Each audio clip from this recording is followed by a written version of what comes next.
Today we are discussing a trick to remember the electromagnetic waves in terms of wavelength. सबसे पहले तो sequence in which these are to be arranged can be remembered by using these two sentences. जो भी आपको पसंद आ जाए या याद रह जाए.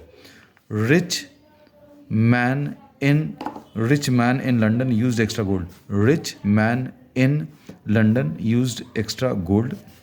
या फिर दूसरा, गाड़ी XUV लेनी in my range.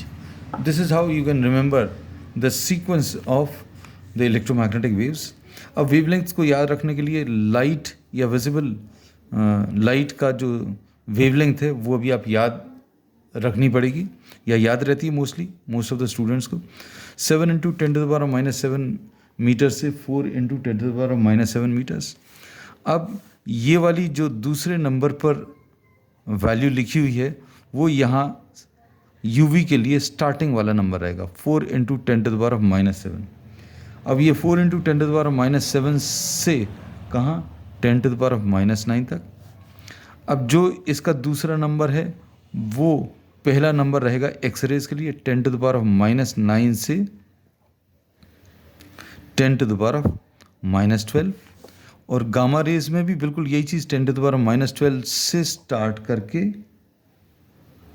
आगे तक नहीं जाना. तो अभी हम लोग इसमें क्या लिख लेंगे 10⁻⁻12 से ये कम रहना चाहिए. अब इसमें ऊपर की तरफ अगर अभी हम लोग जाएं तो ये इंफ्रारेड में ये दूसरा वाला नंबर रहेगा 7 × 10⁻⁻7. और कहाँ से स्टार्ट होगा 10⁻³ से 10⁻³ मीटर से 7 × 10⁻⁻7 तक. अब ये 10⁻³ मीटर्स माइक्रोवेव्स के लिए ये दूसरा नंबर रहेगा. और ये कहाँ से स्टार्ट होगा, ये स्टार्ट होगा 10⁻⁻1 मीटर से.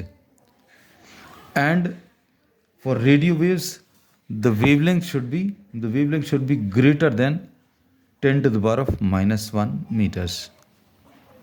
And you can just remember these numbers 1, 3, 7, 7, 9 and 12. If in case you miss something, you can remember this sequence of numbers.